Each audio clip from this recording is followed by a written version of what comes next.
Hi everybody, welcome to the Just a Person podcast, a show that explores life's highs, lows, and in-betweens. I'm Madison, and this week I sat down with Adam for part 2 of his series about being in the Army. We once again will be talking about some pretty heavy topics like war, anxiety, depression, suicidal thoughts, and PTSD. In this specific episode, we talk about what it was like returning home after deployment, why he decided to seek help for his mental health, and what it's like living with PTSD. Thanks so much for listening and enjoy the episode. I'm thinking now, there has to be so many hard things. Number one, you're not around these people that you're willing to sacrifice your life for, that you were with for so long. You don't see them anymore. Yeah. You're with people, you've been through this experience, and it's such a different, we here are worrying about cell phone bills, and those are things that you have to do, but it just doesn't, I'm sure, seem like it matters at all. Yeah, and that's the hard part, and, especially as being a reservist, when you're a full-time soldier, when that's what you do, you get done with deployment, you go back to your duty station. Well, you're around all kinds of people that have been through what you've been through. In my case, you get home and you're dumped off to a bunch of people that have no idea what you did, that can't understand it, and it's no fault of their own. I'm glad that you haven't had to go through it, or my family hasn't had to go through it, or people we know haven't had to go through. I'm glad of that. But you do, that community is just, it's gone. So you're kind of on your own. You almost do feel lost, and it is hard. Yeah, it's not easy. Yeah, because, and then in the same vein, you've now missed 9 months. Well, yeah, and there's another thing, and I'm sure we'll get to it here shortly, but that's another thing that causes issues too, is I expected everybody to be the same when I got home as when I left. Well, the thing is, I'm gone for 9 months. My wife doesn't know if she's going to get a knock on the door, a couple guys in a uniform saying I'm dead. She can't put her life on hold. She's got 3 kids to raise, and here I am gone. She has to move on with everything and raise kids, but yet here I am coming in thinking, oh, hey, everything's going to be the same and it's going to be great. They do talk to you about that. The roles you had when you left might not necessarily be the role you have when you come home. And that's a very difficult thing to deal with, for sure. Especially because your kids at the time weren't small, they were, teenage kind of age. Yeah, so my oldest was a teenager. The middle one was right behind him. The youngest, he's been a tough one because, like I said, even when she was pregnant, I was gone all the time. So that bond that, a parent has with their kid, I didn't necessarily have that with him up until a few years ago. And that's another thing that you have to deal with. Why doesn't he want to give me a hug, and why isn't he glad I'm home? Well, he doesn't even know who I am. So it's there's a whole bunch of things that come together, and it's like I said, it just comes crashing down on you when he gets home. You've got that honeymoon phase of the first couple months. Hey, I'm home. This is great. And then after a while, you're like, oh, where do I fit in to this whole thing?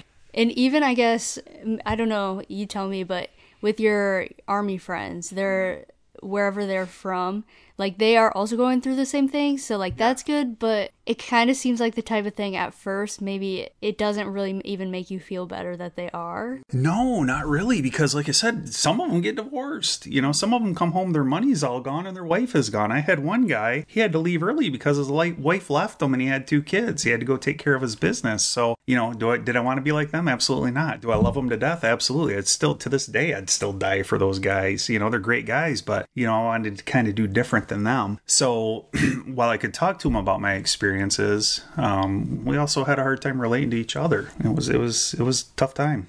So how long after you were home, or maybe this even started before, did you start to realize that you had kind of symptoms of PTSD, or what did you think was going on? Yeah, so I had, I think we had a few months left to go, and I remember my bunk was right by the door of our tent where the guys slept. And I had one guy, and I won't say his name just in case he's hearing this, he'll know who he is, but this guy would sleep an hour and a half a night. And I would wake up in the middle of the night because I wasn't sleeping well either, but I just wanted to say it was because I was worried about my guys.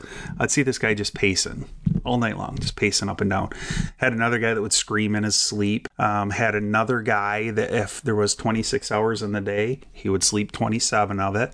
So we were kind of seeing all these different things. And honestly, I was so worried about them at the time, I didn't think about what I was going through. Looking back on it now, my fuse was a lot shorter. I kind of just lost my faith in humanity after seeing all these things. So yeah, I would say with a couple months left to go, I was kind of seeing it. At the time, no. Looking back now, I could see see that. Yeah, after about 7-8 months there, I could definitely see some symptoms. Do you think people that make a full, like people that go on several tours, that they really notice because they're always in it? I think that for me, when I noticed it was when I came home and when I was trying to get used to, I guess, quote unquote, get used to normal life. You know, when you're in it, like when these wars were really popping off and things were going nuts, even as a reservist, my unit was going every 2.5 to 3 years. The full-time guys, they would come home for a year and go away for a year to 15 months. So you're constantly in that cycle. So I don't think you really see it until you're done, until you're home. You know, after I got home, those 6 months, I was okay. Everything's all right. You know, I'm different, but that's all right. My wife would laugh at me. Sometimes I'd wake up underneath the bed. I would yell in my sleep, you know, have nightmares and this and that and the other thing. But the biggest thing that she realized was, number one, the depression, and number two, the anger that I had. And I think that a lot of guys go through the same thing for sure. Yeah, and I think for you, like knowing you, that'd probably be very obvious because you're like a pretty... At least before, like, you're a pretty happy-go-lucky kind of guy. Yeah. Like, if you were just, like, screaming at people, that'd be pretty obvious. Yeah, well, I've done more than my fair share of that. And I think, honestly, more than home, you know, after that 6-month break period, I went back to doing my reserve stuff. So I was still working at the hospital. After 6 months, I was doing my reserve stuff. The sergeant in charge of the whole unit, she had left, so that put me in charge. So was the commander and I running the show. And I'd known him for a while just through various other people and other units I've been through, and he really noticed a change in me. The anger I had, how I would yell at soldiers for no reason, how I didn't really care about things I should have cared about, how I got upset about things I shouldn't get upset about, and he really noticed the difference, which was a real eye-opener. You know, now that I've been out and I've talked to him, I can't believe how different I was from when I went to when I got home. It was a big deal. So then fast forward to 2019, so I'd been home 3 years. I'd say by about 2018, it got to the point where, you know, my family said, you need some help. And that's when I decided, okay, you know, I'll do it for them because I'm fine. There's nothing wrong with me. I'm just going to go do it for them. My wife referred me to this. She had this lady that she referred me to that I went to. It was so funny. The first time I go in to see her, one of the guys I deployed with is walking out as I'm walking in. So he saw the same shrink. And it was one of these ladies, and she had no idea what the military was. And she had these crystals all over her office and these scented candles, and wanted to spend an hour and a half with me learning how to do breathing exercises. So, needless to say, that's the last time I went there. Yeah, doesn't sound like the one for you. Oh, it certainly wasn't.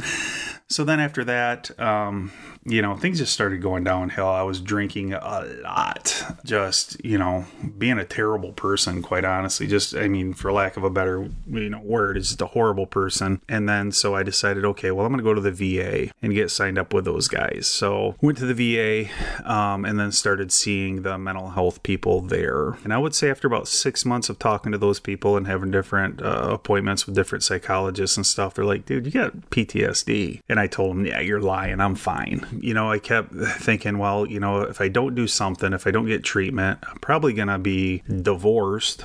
I'm probably going to, you know, living with my parents at 40 years old because nobody wants me around them. And probably my parents would kick me out eventually too because of the way I'm acting. So I kind of stuck with everything, you know, started doing group therapy and all this other stuff. And the VA psychologist told me, she said, well, you got to put in for benefits. You know, you've got PTSD, go see somebody and, you know, you'll get disability for your PTSD. So I said, okay. So I did that, got awarded a you know, disability for it. Well, apparently the Army Reserve found out about this. And so in 2019, yeah, it was like May of 2019, I was still in Detroit in the hotel room on a Friday night, getting ready to go out and shoot.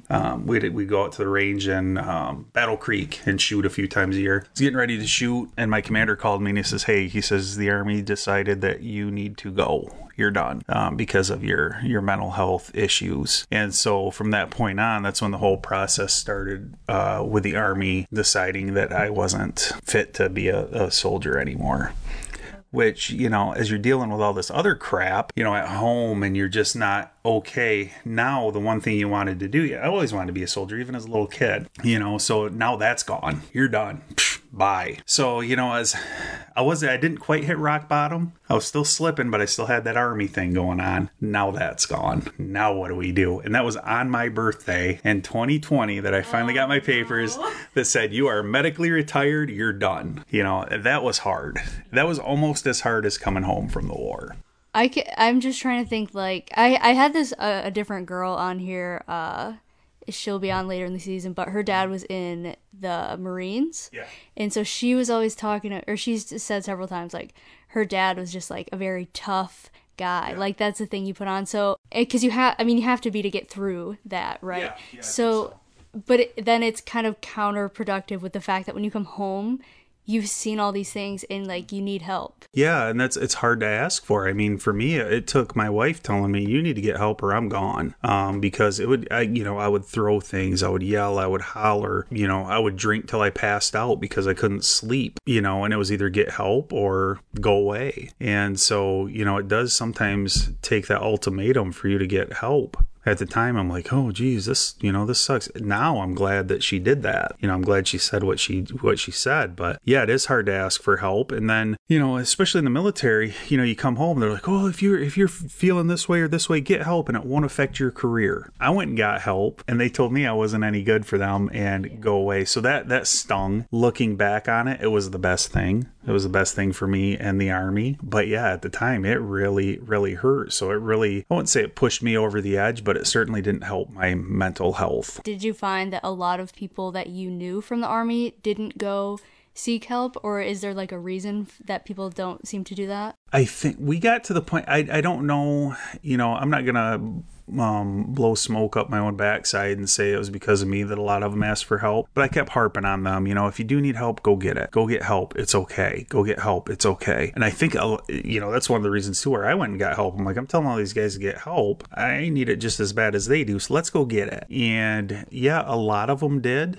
There was some that their enlistments were up and they didn't go back. There's a couple that are in the same boat as I am. Within the last, year and a half, they've been retired just like I have been for mental health issues. So, well, on one hand, I'm sad for them that it happened. On the other hand, I'm like, oh, hey, maybe it's not just me, So that does help a little bit, unfortunately, knowing that I'm not the only one. That probably did help them and not, I don't know, it does help when you know someone that's done it. Yeah. And it's not like, oh, you're the first one. It feels less scary. And especially since you were kind of in charge too, or like you were a higher rank than a lot of people, that probably helped them a lot. Yeah. And you don't feel as, like I said, as much of an outcast with, if you're not the only one getting the help. And, it does help. For me, it was just having a group of people to talk to, here's what I'm going through. And, like I said, my wife and my kids are phenomenal, especially my wife. But,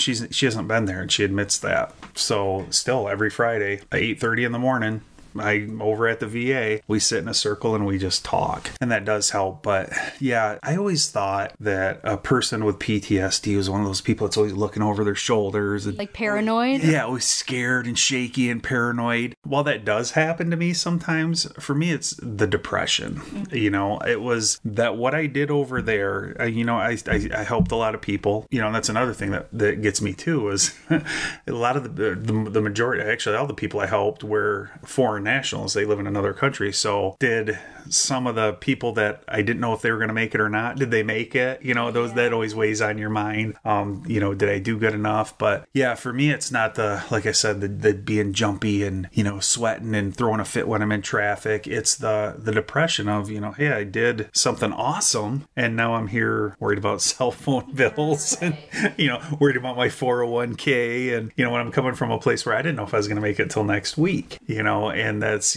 so the depression does kick in after a while. And also the anxiety. I'm not going to lie. I still get it. Anxiety is still a problem with me, but we're getting through it. Are there things, first question, are there things that, I know fireworks and obviously gunshots set you off, but are there other things? I just say loud noises. I have a hard time with loud noises. And like I said, I wasn't the guy hunkered down behind the tank. I wasn't the Arnold Schwarzenegger or the Rambo guy with rounds zipping by my head. Yeah, we got shot at and stuff, but it's just when you are there, you've got this heightened sense of awareness. so when those rockets or those mortars do come in, which they do, you're always worried about something happening to you, or in my case, it was happening to my guys. Honestly, I got to the point where I didn't care if I made it home or not, as long as my guys did. And I think a lot of guys, a lot of old sergeants like me would say that, so you're always where you hear a bomb blast go off and immediately you're thinking, okay, where are my guys at? So you always have that hyper awareness. And I think those loud noises, fireworks and stuff like that kind of bring you back to that, and it kind of brings back some memories that you'd rather not think about.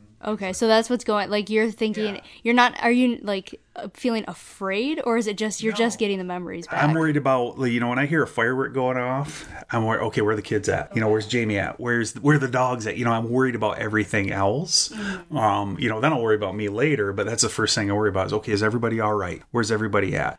Even to this day, one of my big things is, I work night shift. Kids are in school.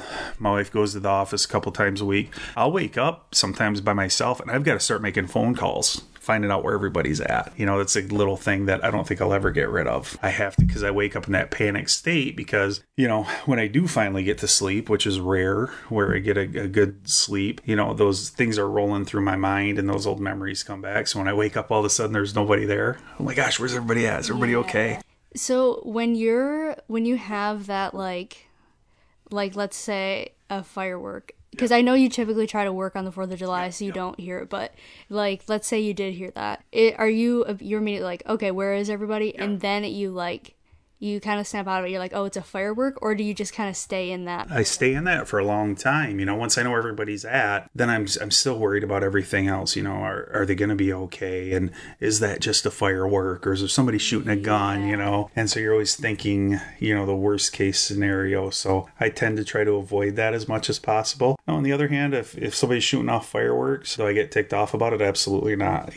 I've got issues and that's fine, but I don't think everybody else needs to, conform what they do around my phobias and issues too. You know what I mean? Yeah. Well, where we're from too, people do shoot off guns all the time. Oh, yeah. It's kind of... Yeah. To this day, I jump. And, talking to guys like in my group therapy sessions, we've got a lot of Vietnam vets there. After 50 years, they still do the same thing. So I think one of the biggest things I've learned, especially over these last couple of years, is this stuff doesn't go away. It doesn't just stop. And, I think the society we live in, everybody's looking for this quick fix, including me. You're always looking for this quick fix. Hey, this pill's going to fix you, or that's going to, something's going to fix you. Well, you're never going to be fixed. The only thing you can do is learn how to live with these things, and that's like the firework thing. Yeah, fine. I know on the 4th of July, fireworks are going to be popping off all over the place. And if I'm home, I'm going to be anxious that night. Okay, fine. At least, I learned to prepare for it instead of being upset, thinking about how everything's unfair to me, So you kind of learn how to work through things. But that's been one of the biggest things is, over these last few years, especially, I always just thought this stuff would go away. It does not go away ever. And that's the tough part. Yeah, you hear that too. I mean, there's a lot of shootings, in the country. A lot of, people that have been in, school shootings or whatever, they have the same thing where, when there's a loud noise or, something falls, it's, you're just right back in it. And I mean, maybe it seems because you've had some distance that it should go away, but it's such a huge, scary thing that it's not, you can't just forget it. Yeah, and they also say that, if that's something that's really, if that's a big part of your life, if something like that happened to you, like a school shooting or like a war or things like that, it actually changes the way your brain is wired. Mm-hmm. Even now, and like I said, I don't think it's ever going to go away. I'm constantly in that fight or flight mode. There's usually not an in-between. I'm either running real hot or I want to fight somebody, and there's no in-between ever. And learning to live with that is one of the biggest challenges. I think that, not only me and is my case unique? Absolutely not. There's hundreds of thousands of us that are living with this. And, there's a lot of guys and gals out there with it. They're stuck in that fight or flight circle and they just want to get out of it. And you can't. You have to learn to live with it. And that's the hardest part, is learning to live with it. what are some ways that you have learned to, or that you cope? Medication, of course. I know that there's been a lot of arguments against the VA out there for how much they medicate us and things like that. I think it's gotten better. Do they medicate me? Absolutely. You know, I take a few pills every morning just to keep me kind of cooled off a little bit. I take medication to sleep. If I'm feeling anxious, there's other medication I can take, and it does help. It doesn't make things go away. I like to think of it as, you know, I'm out here and everything's just running so fast. I mean, if you can almost think of, you know, if you're to go outside your house and you're to look around, right? Everything is, the trees are blowing, everything's going. I go outside my house and everything is going a gazillion miles an hour, right? And it's just so much to keep track of, and I'm looking for this, and everything's just going so fast. You know, I take the medication and it kind of just slows everything down enough for me to give me time to think. You know, is what I'm feeling right now rational, or is, you know, and I can kind of work through that. So the medication does help. Another big thing is I went through CBT. What's it called? It's like an exposure therapy where you go through, I forget how many sessions you go through, but you kind of go through these things of, okay, when this happens, I feel this way. Is that a rational thought or isn't it? And they kind of give you these tools to work your way through things. And that was beneficial for me. I know a lot of guys that helped with. But for me, the biggest thing is every Friday, I just go and I talk to all the other guys and I tell them what's going on in my life, and they do the same with me. And we kind of give each other a little bit of hope and a little bit of help on how to deal with specific things. You know, like, how do I deal with conflict at home when my wife is upset with me, which happens. You know, I've been married for 23 years now, and yeah, I kind of do things that make her upset from time to time. But instead of looking at that as a threat, you know, when she's angry at me, maybe it's because I did something wrong, you know, so we kind of help each other through those issues. So that's been a huge help to me. That, and lately especially, has been church. Church has been a huge deal for me because I haven't known peace in quite some time, like mentally inside, and that's been helping me quite a bit to find a little bit of that peace. Maybe you know this, maybe you don't, but now that you're talking more about it, is the thing with PTSD that you were in such a heightened place, your mind was going so fast that it rewired to be like that. Yeah. So now you're home, and because I know I used to work at night as well, and my boss worked at night for like 15 years, and she said, you know, Madison, when you do this, it literally rewires your brain, so you're gonna have a hard time sleeping. And I still do. I haven't done it in almost a year, and I still like have a really hard time sleeping at night. And that's such a minor thing, but is it the same idea? I think what this whole process has made me realize is that how malleable our minds are. You know, you especially as an adult, you think, okay, I'm an adult now, nothing is going to change. Well, things can happen.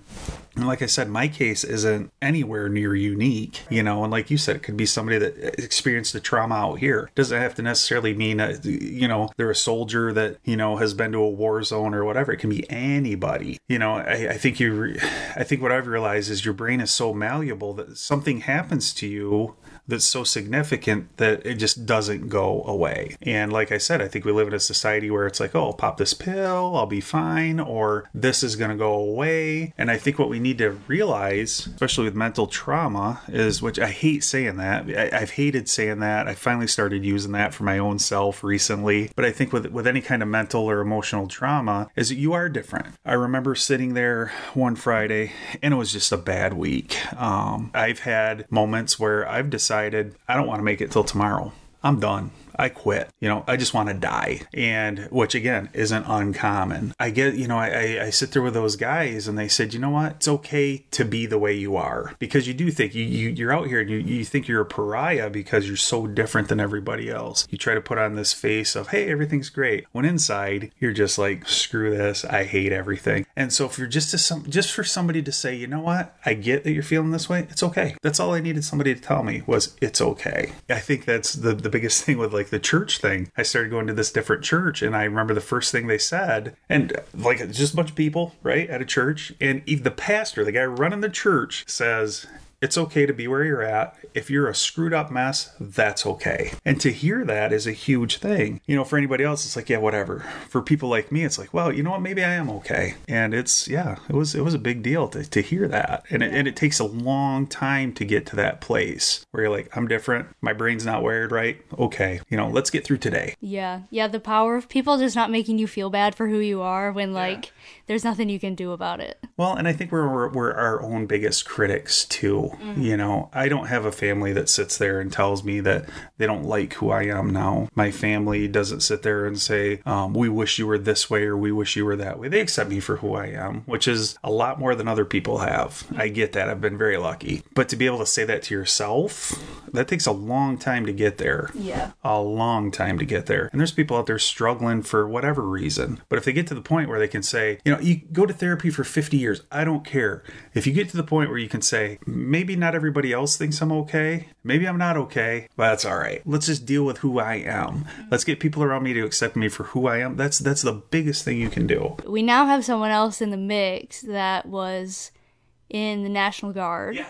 And he served as well. Yeah. So does that, I mean, you know, like you said, it's not like we're like, oh, gross, there's Adam. Yeah. Like, we don't want that guy around. But is it, does it feel a bit more welcoming now that there is somebody else that you can talk to? Yeah. You know, I can sit there and kind of talk about my experiences and my good old days with him. You know, on the other hand, I hope that he never has to deal with what I've had to deal with. Mm-hmm. And God forbid if he ever did, I would hope that I could be somebody that would stand there and say, hey, look, man, I get it. Things aren't okay, but let's get you some help. Or let's at least talk. Let's grab a cup of coffee and just talk it over. So yeah, it does help, actually. It is nice to sit there and chat about the good old days for sure. Yeah. I know you guys did that on the 4th of July for like 4 hours. Yes, so absolutely. So I was like, all right. Yeah, I didn't think about that until that moment, and I was like, oh, it's probably nice for them to each have somebody else that kind of gets it. Yeah, I think so. I think it's very beneficial to sit there with, you know, like I said, you can tell somebody, like you and I can sit here and talk about it, but, you know, to talk to somebody who's doing it or has done it, it does help a little bit more because there is that little bit more of understanding.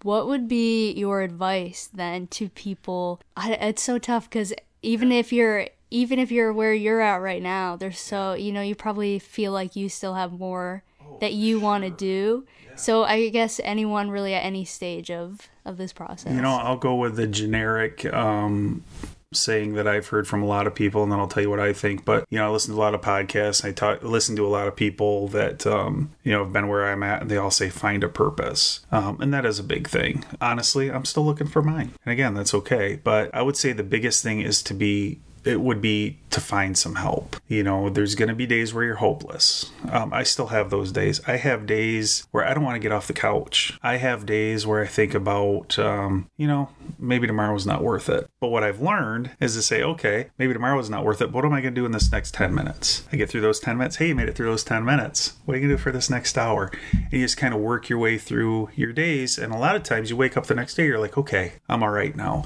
So my advice would be, no matter how bad it gets, no matter how dark and deep the hole is you're in, there's always a way out. There always is, you know, whether that's leaning on some friends, family. And that's the funny thing too, is a lot of people that want to talk to their family, whether it's parents, spouses, whoever, there's always somebody there that's going to listen to you. Always somebody that's going to understand or try to understand what you're going through. Does my wife understand where I was, what I went through? Kind of. But does she know the sight, sound, the smells, the feelings I had? No, not at all. But I guarantee you right now, if I would tell her about a specific incident that's bothering me, she would at least sit there and listen, and she wouldn't judge me, and she would tell me it's okay. So you find that hope that you need, find somebody that's gonna let you lean on them, and find somebody that's just gonna say, hey, you know what, I love you where you're at, and it's okay. And like I said, it's not gonna go away. It never goes away, and that takes a long time to realize. It's not gonna go away, but if you find that help and you get plugged in with a group of people that have been there, done that, at least you can learn from them, and you can learn how to live with it. I mean, I think for anyone, like, I mean, personally, if someone, I don't even care if it would make me mad, if someone is choosing between, like, not being here anymore and not, like, or just telling me something, yeah.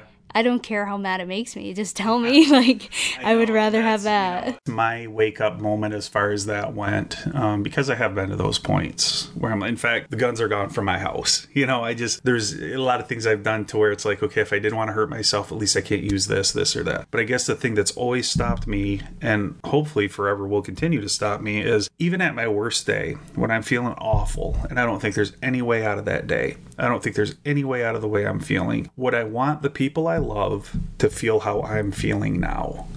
And honestly, there's, like I said, there's times where I just feel awful. I don't want my wife and my kids to ever feel that way. I don't want you guys, my neighbors, my friends to ever feel that way. So in that case, I'll keep going no matter how bad it gets, because I would rather I feel this way than everybody I love. So I know that's really not a clinical or healthy way to look at it, but even if people looked at it that way, you don't want the people you love to feel as horrible as you feel right now. So that in and of itself is a reason to keep going. Yeah. In fact, I've even got it tattooed on my forearm. Forward. Always move forward, no matter what. And some days are harder than others. Some days will be harder than others moving on. But, if I look at it through the mindset of I don't want people to feel the way I feel at my lowest, that'll keep me going. Is there anything else that we did not touch on that you want to talk about? Yeah, I guess I would just say, especially with the whole COVID thing, mental health has become a huge issue. And I always felt like the weakest person in the entire world for getting help. That's why I waited so long. You're not weak. You're not broken. There is nothing wrong with you. If you don't feel right, if you're depressed, you're anxious, things are bothering you, like I said, you don't have to go to a war zone and experience what I experienced to have mental health issues. It's okay. You're experiencing those. There's people out there that can help you. On the other hand, you have to be willing to get help. So you kind of have to look out for yourself and hope that you can get through those tough times. And yeah, there's people out there. Use them and ask other people. If you've got a friend that is having issues, if they seem a little off, just flat out ask them, you okay? I mean, I've had buddies that I was overseas with where they've given me phone calls or sent me text messages and that just they seemed like they were in a pretty bad way. And I've flat out told them, you're not going to kill yourself, are you? They've said the same thing to me before, and I've gotten that yes reply a couple times. First thing I do is phone call. How we doing, buddy? Talk me through this. So always be there to help others and always be willing to reach out for help. All right. Well, thank you for all that and for being very open about it. I know it's not an easy thing. It's very difficult. And in fact, I was pretty anxious about it all day today. So I know that this is tough, but I do think that the more people talk about it, the better it gets for everybody. Absolutely. So thank you for putting this out there for everyone. You are welcome. All right. We'll talk to you later. All right, Mad. See ya. Thanks so much again to Adam for being a guest on the show. If you have a story you want to personally share on the show, want to be read on air, or a topic you'd like to see discussed, find us on Instagram, Twitter, and Facebook at JustAPersonPod, or send us an email at justapersonpod@gmail.com. And we'll see you next Monday with another new episode.